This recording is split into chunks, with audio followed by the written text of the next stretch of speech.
नमस्कार, मैं हूं आनंद और आप देख रहे हैं द सूत्र का बेहद खास न्यूज बुलेटिन सूत्रधार। पूरा भरोसा है कि आप अच्छी तरह स्वस्थ और प्रसन्न होंगे।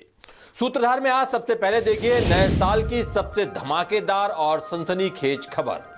आखिरकार मध्य प्रदेश का कौन सा इलाका मिर्जापुर में तब्दील होता जा रहा है। साथ ही देखिए मध्य प्रदेश के चर्चित भय्यू जी महाराज केस की पूरी कहानी। इस मामले में आज कोर्ट ने सजा सुना दी है। सीहोर मुख्यमंत्री शिवराज सिंह चौहान का गृह जिला है, लेकिन यहां अधिकारी बेखौफ हो चुके हैं। कैसे, ये भी आज आपको सूत्रधार में देखने को मिलेगा।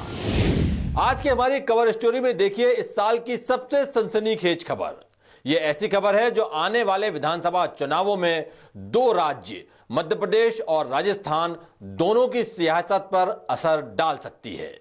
इस खबर का ताल्लुक मूल रूप से राजस्थान से है, लेकिन इसमें मध्य प्रदेश भी जुड़ गया है। खबर यह है कि मध्य प्रदेश और राजस्थान की बॉर्डर पर इस समय एक बड़े जातीय संघर्ष की सुगबुगाहट सुनाई पड़ने लगी है और इस संघर्ष की कहानी बड़ी फिल्मी है। इसमें एक पूर्व डकैत भी है, दोनों राज्यों के 4 मौजूदा विधायक भी हैं, माफिया भी है और 2 समुदाय के प्रभावशाली लोग भी हैं। यानी मिर्जापुर की तरह इसमें वो पूरा मसाला है, लेकिन मामला बेहद गंभीर है। सबसे पहले देखिए इस पूरी स्टोरी के किरदार कौन कौन है। अपनी माँ ने दूध तुम्हारी कोठी बुला ले, प्रशासन को 2 घंटे के लिए गए, मैं होती कसम खाता था अकेला। जब पता पड़ेगा कौन उसकी माँ ने दूध पिया, किसी ने कच्चा पिया कर रही है, किसी ने शेर पी कर। मैं तो सिर्फ इसका इंतजार कर रहा हूँ कि तू ऐसे मोबाइल पर वीडियो डालेगा ना, समय दे मुझे पहले कि कब मेरे घर पे आ रहा है। चैलेंज करेगा नहीं यार, तू अपनी आपकी और आदत तो मुझे चैलेंज करेगा नहीं यार। जब मैं तो ये बताऊंगा कि तू मर्द का बच्चा है, मैं मर्द का बच्चा हूँ, जब तो ये तेरी औकात तो बता। यदि वो इतना बड़ा बहादुर है तो चैलेंज रख करके, समय रख करके, तय कर करके आया। मैं तो मलिंगा जी ने भी कहा, मैं भी कह रहा हूँ इस बात को। जब गीदड़ की मौत आती है तो वो किधर आता है? शहर की तरफ। जगन की अब मौत आ गई है, जगन शहर की तरफ आ गया। आज तक मैंने उसकी शक्ल नहीं देखी, तो एजेंसी ने गाली कहां से दिलवा दी। पूरा फिल्मी अंदाज, फिल्मी डायलॉग से भरपूर और फिल्मों की तरह ही धमकी भरा अंदाज। इस समय एमपी और राजस्थान की बॉर्डर पर जो जातीय संघर्ष की सुगबुगाहट है, ये सभी उसी के किरदार हैं। इनमें सबसे पहला किरदार है जगन गुर्जर। जगन गुर्जर जो कि एक पूर्व डकैत है और राजस्थान पुलिस का 15,000 रुपए का इनामी है। कहानी का दूसरा अहम किरदार है राजस्थान की बाड़ी सीट से कांग्रेस के विधायक गिरिराज सिंह मलिंगा। इन 2 किरदारों के बीच शुरू हुई इस लड़ाई की आंच एमपी तक जा पहुंची है और एमपी के 3 विधायक ऐंदल सिंह कंसाना, अजब सिंह कुशवाहा और रविंद्र सिंह तोमर की एंट्री इस पूरी लड़ाई में हो चुकी है। और एंट्री ऐसी हुई है कि यह लड़ाई बीजेपी बनाम कांग्रेस के साथ साथ राजपूत बनाम गुर्जर की होती जा रही है और मसला पिछले 1 हफ्ते से गरमाया हुआ है। तो अभी आपने देखा कि इसके किरदार कौन है और अब यह जानना जरूरी है कि यह कहानी क्या है, यह मसला क्या है। दरअसल डकैत जगन गुर्जर और कांग्रेस एमएलए के बीच यह लड़ाई शुरू हुई बाड़ी के बाजार में लूटपाट की घटना से। इसके बाद यह लड़ाई सोशल मीडिया पर पहुंच गई और अब यह मामला जातीय संघर्ष में तब्दील होता नजर आ रहा है। राजस्थान की मीडिया रिपोर्ट्स कहती हैं कि कुछ दिनों पहले बदमाश जगन ने बाड़ी के बाजार में आकर कुछ दुकानों पर लूटपाट की थी। इस पर विधायक मलिंगा ने पुलिस को सख्त कार्रवाई करने के निर्देश दिए। इसके बाद जगन गुर्जर ने सोशल मीडिया पर एक वीडियो अपलोड किया। इस वीडियो में जगन ने जो कहा वो हम आपको सुना नहीं सकते क्योंकि पूरा वीडियो गालियों से भरा हुआ है। 2008 से नेता बन गया है, मेरे पीछे रासू को लाना चाहता है। 2023 में विधायक बन जाए। गोरे थोड़े मनियों से कहता है अगर मैं बाजार बंद करना चाहूंगा तो 24 घंटा कभी बाजार खुल जाए, मैं चाहूंगा तो। बदमाश था जब तुमने बाजार बंद नहीं किया, आरोप लगाता है मेरे से कि बाजार बंद करता, तेरी लगा तो तू बाजार खोले भी बंद करूं। वीडियो में जगन गुर्जर ने एमएलए गिरिराज सिंह मलिंगा को इतनी भद्दी गालियां दी कि मलिंगा तिलमिला गए और जगन गुर्जर के खिलाफ रासुका की कार्रवाई की गई। इस कार्रवाई के बाद जगन गुर्जर और भड़क गया।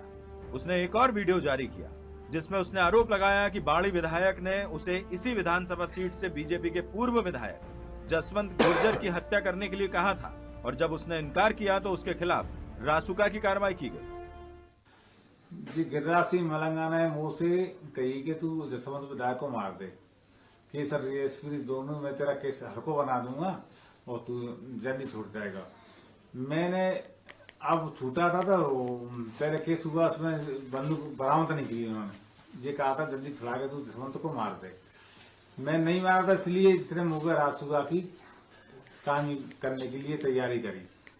अब ये कहता है ना कि मैं लड़ लूंगा, मैं परिवार प्रशासन को छोड़ दे, प्रशासन बड़ी चीज है, मैं अकेला तेरे परिवार में तेरे घर पर आ जाऊं, तू मर्द है तो मैं तेरी 2 हाथ हो जाए, 2 घंटा का प्रशासन गैप दे, और जब पता हुआ तेरे परिवार में बाबू महाराज को मानता हूँ, कसम खाता हूँ मैं अकेला आऊंगा। जगन गुर्जर के इस वीडियो के वायरल होने के बाद विधायक मलिंगा ने भी इसका जवाब दिया और जगन गुर्जर को खुला चैलेंज दे डाला। मैं कोई इतना वो कमजोर आदमी नहीं हूँ कि ऐसे टुचपुंजिया से मैं डरता हूँ। समय देवे, समय को नहीं दे रहा, टुच्चा दब के नहीं कहाँ बैठ गया, एक रजाई में डुबक के नहीं बैठ गया, वहां से बैठा बैठा वीडियो बना करता है, चूहे की तरह डर के नहीं बैठ चुका है। अगर इसमें हिम्मत है तो आए ना छोटे मुकाबला करने के लिए, क्यों नहीं आता। इस तनातनी के बाद राजस्थान में बीजेपी और कांग्रेस के बीच सियासत तो गरमाई ही, मामला राजपूत बनाम गुर्जर समाज भी हो चुका है। पिछले दिनों राजपूत समाज ने मैं भी मलिंगा कैंपेन शुरू किया, जिसमें जगन गुर्जर की गिरफ्तारी की मांग की गई। राजस्थान पुलिस ने भी जगन गुर्जर की गिरफ्तारी के लिए एसआईटी का गठन कर दिया है और सरगर्मी से उसकी तलाश की जा रही है। अब सवाल यह है कि राजस्थान में शुरू हुई ये लड़ाई मध्य प्रदेश तक कैसे जा पहुंची और आखिरकार इस लड़ाई का मध्य प्रदेश पर और खास तौर से ग्वालियर चंबल के इलाके पर क्या और कितना असर होगा, ये आपको बताते हैं। असल में राजपूत और गुर्जर समाज के बीच शुरू हुई इस जातीय लड़ाई के बाद अब मध्य प्रदेश के नेताओं ने इस लड़ाई से अपना राजनीतिक और आर्थिक हित साधना शुरू कर दिया है। ग्वालियर चंबल के मुरैना जिले से महज 20 किलोमीटर दूर पर है राजस्थान का धौलपुर। राजस्थान का पूरा असर मुरैना पर नजर आता है। सीमावर्ती जिला होने से सियासत भी असर डालती है और अपराधियों के लिए बॉर्डर पार करना भी मुफीद होता है। कहा जा रहा है कि रासुका की कार्रवाई के बाद जगन गुर्जर एमपी आ चुका है और यहीं से बैठकर सोशल मीडिया के जरिए धमकी भरे वीडियो जारी कर रहा है। जगन गुर्जर चूंकि गुर्जर समुदाय से है और मुरैना जिला गुर्जर बाहुल्य इलाका है, इसीलिए कहा यह भी जा रहा है कि उसे यहाँ आसानी से पनाह मिली हुई है। और ये भी कहा जा रहा है कि गुर्जर समुदाय से आने वाले पूर्व विधायक ऐदल सिंह कंचाना जगन गुर्जर के संपर्क में है, मगर ऐदल सिंह ने इन तमाम आरोपों को सिरे से खारिज किया है। आज तक उसको देखा ही नहीं, मैंने नाम सुना है, मैंने कभी जगन गुर्जर डाकू रहा है, बाकी आज तक मैंने उसकी शक्ल नहीं देखी। मैं इस प्रकार की हल्की राजनीति नहीं करता, क्योंकि मेरी राजनीतिक प्रतिद्वंद्विता है मलंगा जी से। मेरे चुनाव प्रचार में आए, बिल्कुल आना चाहिए, उनके पार्टी का मामला था और वो प्रचार के लिए आए। मुझे भी मौका मिलेगा तो मैं भी वहां प्रचार के लिए जाऊंगा उनके क्षेत्र में, लेकिन इस प्रकार की ओछी हरकत मैंने नहीं तो कभी की और न कभी सोची। दरअसल राजस्थान में राजपूत गुर्जर समुदाय के खिलाफ एकजुट हुए तो इधर एमपी के गुर्जरों ने राजपूत समाज के खिलाफ मोर्चा खोला। यह इलाका जातीय समीकरणों में उलझा हुआ है, इसीलिए जब राजपूतों ने राजस्थान में प्रदर्शन किया तो एमपी के 2 विधायक सुमावली सीट से अजब सिंह कुशवाहा और दिमनी से विधायक रविंद्र सिंह तोमर राजस्थान पहुंचे और बाड़ी के विधायक गिरिराज मलिंगा को सपोर्ट किया। अगर नजर उठाई तो उसकी ईंट से ईंट बजाने के लिए जनता तैयार है और उस एक अगर आंख उठाएगा तो दोनों आंख निकालने की क्षमता ग्वालियर चंबल के लोग रखते हैं। और इसलिए हम सब इकट्ठे होकर के पूरी तोमरघार, पूरा सिकरवारी क्षेत्र, जादव माटी और बाकी हमारे सुमावली विधायक कुशवाहा जी भी साथ में है, पूरा समाज, तो सब लोगों ने ये तय किया है कि अगर किसी ने भी गलत नीयत से कोई हरकत करने की कोशिश की तो हम लोग किसी भी प्रकार से चुप बैठने वाले नहीं हैं। मध्य प्रदेश में सरकार भारतीय जनता पार्टी की है और वहाँ उन्होंने शरण ले रखी है जगन गुर्जर ने। और जो गुर्जर समाज की तो वैसे भी बड़े बूढ़ों ने कहा है बंदर धमकी है, अगर बंदर धमकी में कोई आ गया तो जो उसके पीछे पड़ जाएंगे, और नहीं तो इनके सामने अगर एक बार लड़ाई लड़ने के लिए चैलेंज कर दो तो ये कोसों नजर नहीं आते। ये इतिहास है चंबल का। रविंद्र सिंह राजपूत और अजब सिंह कुशवाहा दोनों कांग्रेस से विधायक है और ऐदल सिंह कंसाना हाल ही में कांग्रेस छोड़कर बीजेपी में शामिल हुए हैं। लिहाजा ये लड़ाई इस वजह से और ज्यादा गरमाई हुई है। रविंद्र सिंह तोमर तो राजपूत समाज से आते हैं, इसीलिए राजपूतों का साथ देने और अपने विधानसभा सीट के समीकरणों को साधने के लिए इस लड़ाई में शामिल हो गए। दूसरी तरफ अजब सिंह कुशवाहा ने 28 सीटों पर हुए उपचुनाव के दौरान ऐदल सिंह कंसाना को मात दी थी। ऐसे में गुर्जर समुदाय को एकजुट होता देखकर अजब सिंह कुशवाहा राजपूतों के साथ हो लिए हैं और सुमावली के जातीय समीकरणों को साधने में जुट गए हैं।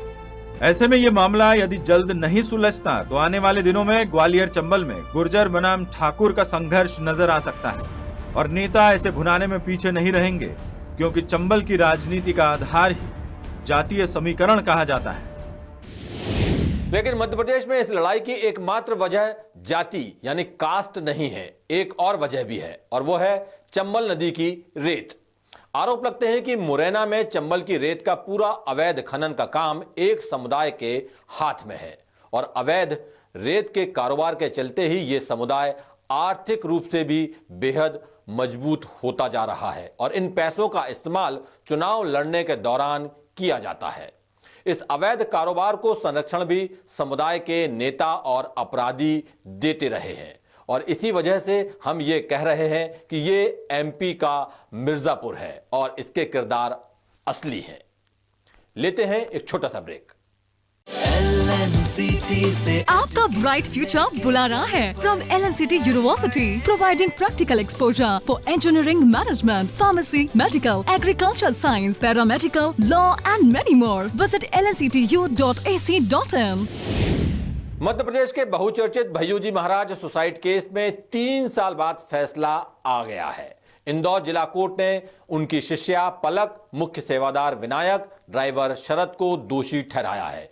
तीनों को 6 साल की कैद की सजा सुनाई गई है। आखिरकार कैसे मॉडल से संत बने भैयूजी महाराज इस जाल में फंसते चले गए, देखिए ये। भैयूजी महाराज एक ऐसे संत जिन्होंने मॉडलिंग छोड़कर आध्यात्म की राह पकड़ी।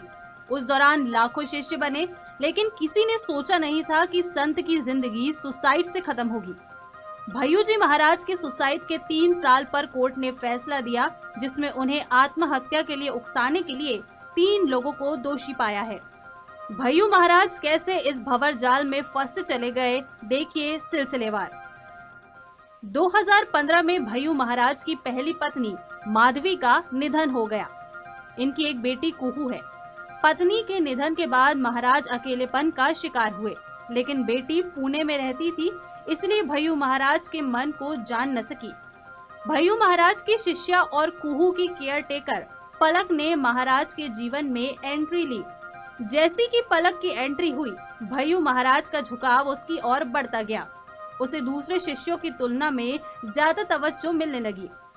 पलक और भैयू महाराज के बीच सोशल मीडिया पर अश्लील चैटिंग शुरू हुई। 2016 में पलक महाराज के बेडरूम में शिफ्ट हो गई। पलक ने भैयू महाराज के साथ संबंधों का अश्लील वीडियो रिकॉर्ड कर लिया। भैयू महाराज की इसी बीच ग्वालियर की दूसरी शिष्या डॉक्टर आयुषी से नजदीकियां बढ़ना शुरू हुई। इस नई दोस्ती की चर्चा आश्रम में फैलने लगी। दूसरी शिष्या से प्रेम संबंध बने तो भैयू महाराज ने पलक से दूरी बना ली। पलक ने रिकॉर्ड किए वीडियो के सहारे महाराज से बहन की शादी के नाम पर 25 लाख रुपए की वसूली की। आयुषी से बढ़ रहे प्रेम संबंध और दूसरी शिष्या पलक के साथ सोशल मीडिया पर चैट और वीडियो की वजह से भैयू महाराज तनाव में रहने लगे। इधर पलक ने महाराज पर शादी के लिए दबाव बनाना शुरू किया। इसे लेकर दोनों के बीच विवाद भी होने लगा। उधर बेटी कुहू को महाराज के पलक और आयुषी के साथ संबंध का पता चल गया। 30 अप्रैल 2017 को महाराज ने आयुषी से शादी कर ली। मां की मौत के 3 साल बाद पिता ने शिष्या से शादी की। इस बात से नाराज कुहू ने महाराज से दूरी बना ली। दूसरी ओर पलक ने इंदौर में आकर महाराज के घर हंगामा किया। विवाद बढ़ा तो पलक ने महाराज को 1 साल के भीतर शादी करने का अल्टीमेटम दे दिया। ये पूरा घटनाक्रम सेवादार विनायक और ड्राइवर शरद की मौजूदगी में होता रहा। शादी के बाद महाराज की दूसरी पत्नी आयुषी के ट्रस्ट के कामकाज में दखल देने के आरोप लगे। ट्रस्ट के पदाधिकारियों को आयुषी ने बाहर का रास्ता दिखा दिया। आयुषी इस बीच कुहू के दिल में जगह नहीं बना पाई और संपत्ति का विवाद शुरू हो गया। भय्यू महाराज परेशान रहने लगे। उन्होंने कुहू को लंदन भेजने का प्लान तैयार किया ताकि वो इस विवाद से दूर रहे। आश्रम में चल रहे संपत्ति विवाद से परेशान भय्यू महाराज ने 2018 में भी खुदकुशी की कोशिश की थी। तब सेवादार प्रवीण घाटगे की सतर्कता से घटना टल गई। प्रवीण ने महाराज की मानसिक अवस्था को देखते हुए उनकी बंदूक छिपा दी। पलक ने सेवादार विनायक और ड्राइवर शरद को मोबाइल मैसेज भेजना शुरू किया। मैसेज में प्लान की सफलता को लेकर बातचीत की गई। 11 जून 2018 की रात 1 से 2 बजे के बीच महाराज की कुहू से फोन पर बात होती है। पढ़ाई और फ्यूचर प्लानिंग पर चर्चा की जाती है और महाराज कुहू को इंदौर बुलाते हैं। 12 जून 2018 को कुहू पुणे से इंदौर का सफर शुरू कर देती है। इस बीच इंदौर के सिल्वर स्ट्रिंग स्थित घर में भय्यू महाराज खुद को गोली मार लेते हैं। पुलिस जब आश्रम की तलाशी लेती है तो वहां मिलता है एक सुसाइड नोट। सुसाइड नोट में भय्यू जी सारी संपत्ति विनायक के नाम करने की बात लिखते हैं। आयुषी इस सुसाइड नोट पर सवाल खड़े करती है कि महाराज हिंदी में लिखते थे, अंग्रेजी में नहीं। पुलिस इस मामले में पलक, विनायक और शरद को आत्महत्या के लिए उकसाने के लिए गिरफ्तार करती है और 3 साल बाद तीनों पर दोष सिद्ध हो जाता है।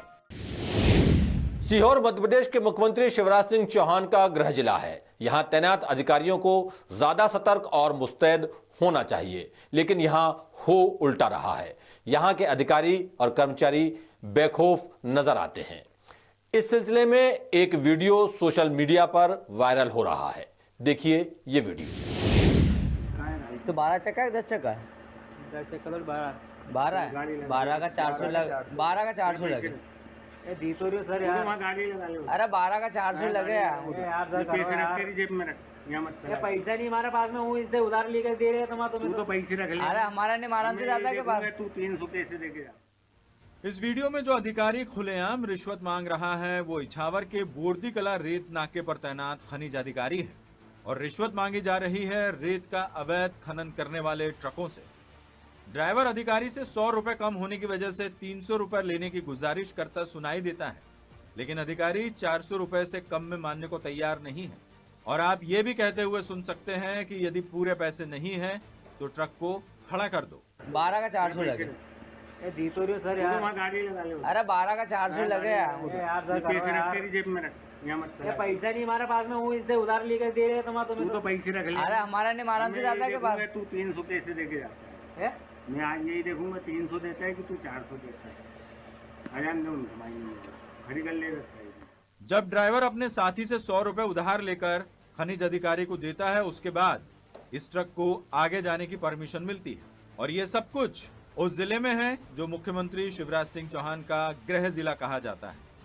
खनिज विभाग ने रेत के अवैध परिवहन और ओवरलोडिंग को रोकने के लिए बोर्दी कला में ये चेक पोस्ट बनाया है, लेकिन इस चेक पोस्ट के जरिए खुद खनिज विभाग के अधिकारी अवैध वसूली कर रहे हैं। बताया जाता है कि अवैध रेत का खनन करने वाले ट्रकों से वसूली के रेट फिक्स है। 10 चक्कों वाले ट्रक से 300 रुपए और 12 चक्के वाले ट्रक से 400 रुपए मांगे जाते हैं। सीहोर और नरसुल्लागंज के बीच में यहाँ पर बोर्दी कला पर ये चेक पोस्ट बनाया गया है खनिज विभाग द्वारा, जिसका वीडियो वायरल हुआ है। ये वो यहीं का वीडियो है, आप देख सकते हैं। यहाँ पर टेबल है और यहाँ पर जो कर्मचारी जमील खान रिश्वत लेते हुए जिनका वीडियो वायरल हुआ था वो यहाँ पर बैठे हुए थे। यानी जो खनिज विभाग है उसके द्वारा यहाँ पर चेक पोस्ट बनाया गया है, जिस पर किस तरह से यहाँ पर चेकिंग के लिए, यानी जिस तरह से यहाँ से ओवरलोड या बाहर निकलते उनकी चेकिंग के लिए यहाँ पर चेक पोस्ट बनाया गया है। लेकिन किस तरह से यहाँ के कर्मचारी उनसे पैसे वसूलते हैं, अवैध वसूली कर रहे हैं यानी। और ये मुख्यमंत्री शिवराज सिंह चौहान का गृह जिला सीहोर है, जहाँ पर किस तरह से यहाँ पर भ्रष्टाचार किया जा रहा है। यहाँ इससे पहले इसी सीहोर जिले के आष्टा जनपद सीईओ के डीएम पटेल का रिश्वत लेने का वीडियो सोशल मीडिया पर वायरल हुआ था। तो क्या कहा जाए कि सीहोर जिले के अधिकारी इतने बेखौफ हो चुके हैं कि अब खुलेआम रिश्वत लेने से भी नहीं डरते। इसे ही कहते हैं दिया तले अंधेरा। आज देश और प्रदेश में क्या खास रहा, देखिए खास खबरें। प्रदेश में कोरोना के नए मामलों में लगातार गिरावट दर्ज की गई है, जिसके बाद सीएम ने कहा कि उनकी राय में कोरोना का पीक चला गया है। बता दें कि इसके पहले WHO ने भी एक बयान जारी कर कहा था कि दुनिया कोरोना की तीसरी लहर के पीक से गुजर चुकी है। यूरोप और अमेरिका दोनों ही जगह मामले कम होने लगे हैं। भारत में भी ट्रेंड बदलने लगा है। पिछले 4 दिनों से लगातार नए मामलों में कमी हो रही है। मध्य प्रदेश में बोर्ड की 5वीं, 8वीं, 10वीं और 12वीं की परीक्षाएं ऑफलाइन ही होंगी, लेकिन कोरोना की परिस्थितियों को देखते हुए इनकी तारीखें आगे बढ़ाई जा सकती हैं। स्कूल शिक्षा मंत्री इंदर सिंह परमार ने कहा कि परीक्षाओं का नया कार्यक्रम जल्द ही घोषित किया जा सकता है। कोरोना के मद्देनजर इस बात का फैसला लिया गया। इसी के साथ ही प्रदेश में स्कूल खोले जाने का फैसला भी 31 जनवरी तक लिया जाएगा।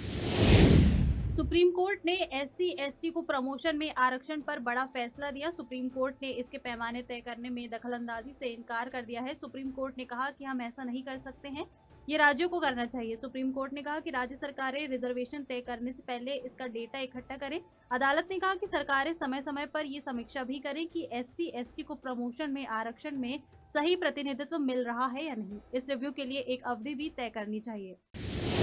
प्रधानमंत्री नरेंद्र मोदी ने आज दिल्ली के करियप्पा ग्राउंड में NCC कैडेट को संबोधित किया। इस दौरान पीएम मोदी ने कहा कि आज महान स्वतंत्रता सेनानी लाला लाजपत राय की जयंती है। आज ही फील्ड मार्शल करियप्पा की भी जयंती है। मैं देश के इन दोनों महान सपूतों को आदरपूर्वक प्रणाम करता हूं। पीएम मोदी ने गर्व जताते हुए कहा कि देश की बेटियां सैनिक स्कूलों में एडमिशन ले रही हैं। सेना में महिलाओं को बड़ी जिम्मेदारियां मिल रही हैं। एयरफोर्स में देश की बेटियां फाइटर प्लेन उड़ाने लगी हैं। ऐसे में हमारा प्रयास होना चाहिए कि NCC में भी ज्यादा से ज्यादा बेटियां शामिल हों। और अब आज का कार्टून सेक्शन। सबसे पहले देखेंगे कार्टूनिस्ट मंसूर नकवी का कार्टून। गणतंत्र दिवस आने पर सिग्नल पर गरीब बच्चों ने तिरंगा बेचना क्या शुरू किया तो नेता मंत्रियों की चिंता ही बढ़ना शुरू हो गई। इन बच्चों के हाथों में पार्टी का झंडा होना चाहिए, ना कि तिरंगा। दूसरा कार्टून है टाइम्स ऑफ इंडिया के संदीप का। संदीप ने कांग्रेस की स्थिति पर तंज कसते हुए आज का कार्टून बनाया। चुनावों से पहले कांग्रेस के बड़े नेता पार्टी बदल रहे हैं। नेताओं के पास ब्रेक या फिर मेक का ही ऑप्शन है, जिसमें से वो ब्रेक लेना ज्यादा पसंद कर रहे हैं। और तीसरा कार्टून है कीर्तिश भट्ट का। कार्टूनिस्ट कीर्तिश भट्ट का कार्टून आज चुनावों पर। गणतंत्र दिवस तो बीत गया, इसलिए अब नेता फिर से चुनावी मोड में आ गए हैं। एकता अनेकता की बात तो नहीं होगी, अब बात होगी केवल धर्म और जाति के मुद्दे पर। जाते जाते आपको एक वीडियो दिखाते हैं। इस वीडियो में देखिए खतरों से खेलने वाला असली खिलाड़ी कैसा होता है। आप ये वीडियो देखिए और मुझे दीजिए इजाजत। आप सूत्रधार देखते रहिए। आपका सूत्रधार देखना इसलिए भी जरूरी है क्योंकि हम सवाल उठाते हैं, पालकी नहीं। नमस्कार।